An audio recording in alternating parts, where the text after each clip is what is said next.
Hello everyone. Today we have a special lesson because today we have a special guest. Everyone, say hello to Mr. Egghead. Hey, watch it, all right?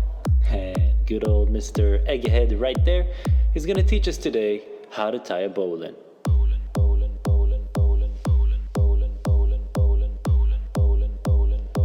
But before we begin, let's first ask, why the fuck would you do a bowline?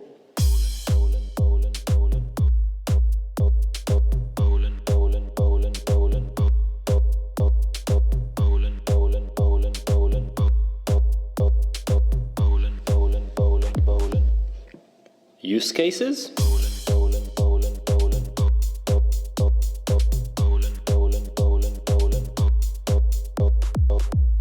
Can you show me how it's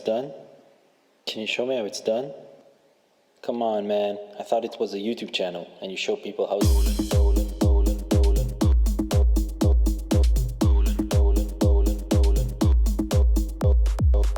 Wow. Very appropriate, mate. Is this what you call an educational channel? Come on. Look, I'm sorry for calling you names. We had our laughs, but can we start the lesson? Yes. Can we? Yes, and we please can. drop the middle fingers.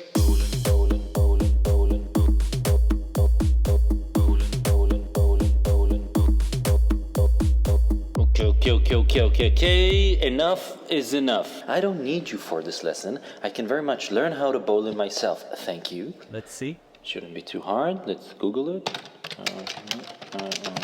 Bowline. Aha! How to tie a bowline. So, the rabbit goes up through the rabbit hole, around the big tree. Wait, which one's the tree? Is this the tree? Alright, yeah. So it goes around the tree and back into the hole, and off he goes, and voila! Shit. Hey mate. Yeah. Look, I need your help. I'm sorry. Right? Can we just be friends about it, be grown-ups, and can we start the lesson? Yes. Yes? We can Thank be you. grown-ups. You know, I'm just teasing a little bit. I love comedy, and it's what I do. All right, bowling. So, first thing we do is we start.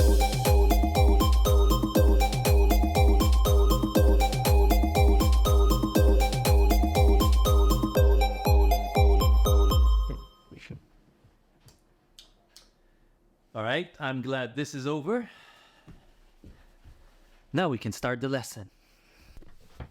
So, we understood the advantages of the bowline, and just like anything else in life, it has some disadvantages. All in all, an amazing knot that I use all the time for my looping purposes. You can do it really fast, so it's worth mastering it. Master how to do it normally, learn how to do it around something, learn how to tie it around yourself with one hand for emergency purposes, and learn how to tie it sexy for sexy purposes. So, here's how it's done. The mnemonic bowline explanation goes like this. This is a rabbit, and this is a rabbit hole, and this is the big tree. The rabbit goes up through the rabbit hole, around the big tree, down through the rabbit hole, and off he goes.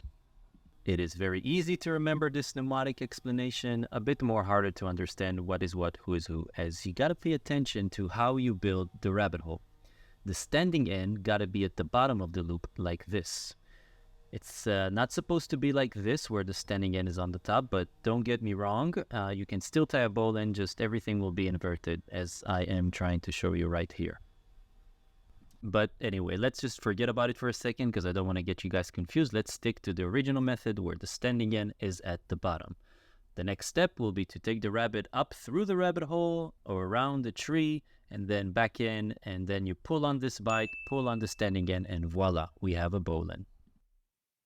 A little editing note, I really want you guys to understand this knot, understand why it's built the way it's built, because if you understand the way it's built, it's going to be much more easier for you later on to learn new knots and to even improvise in different scenarios just because you understand how the knot is built.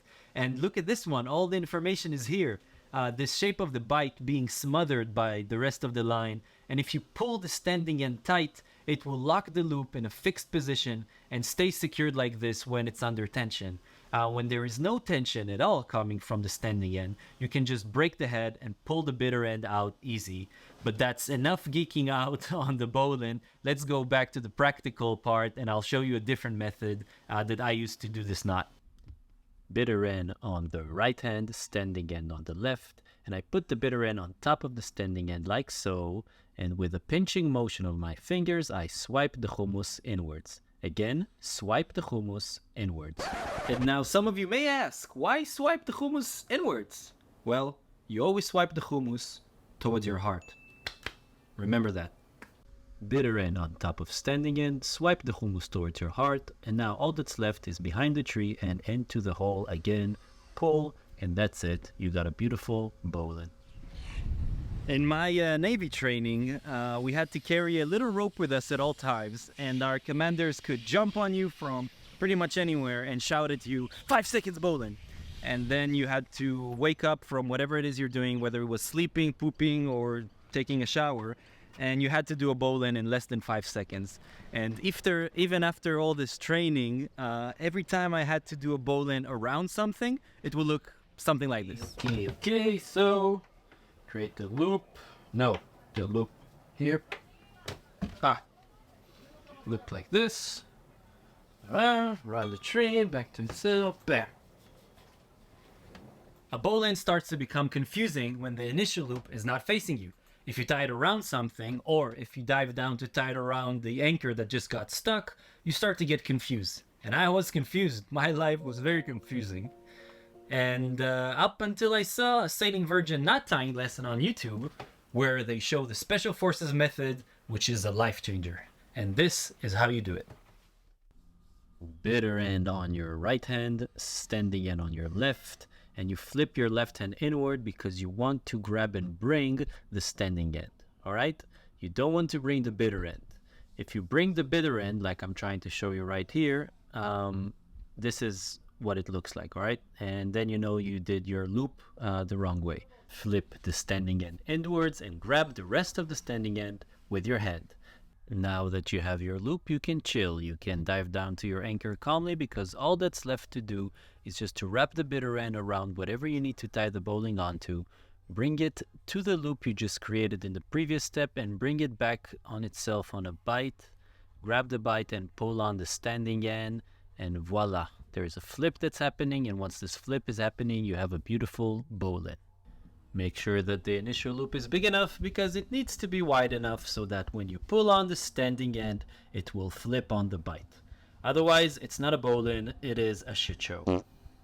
Please have a look one more time to see how the flip happens. You see, this is what happens when the initial loop is big enough and the flip occurs. Remember, you can't undo a bowline if it has tension on it.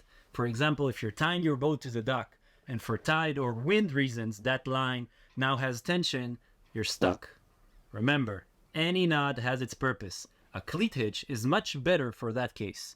If you want to learn how to do the cleat hitch, check out my in-depth tutorial right here, or right here. I'm not entirely sure where I'm going to put the link later, but check it out.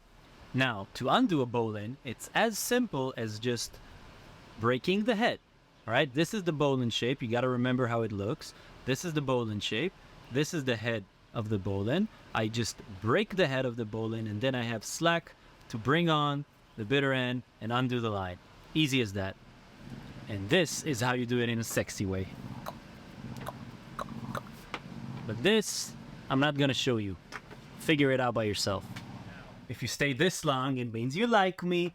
And if you like me, share.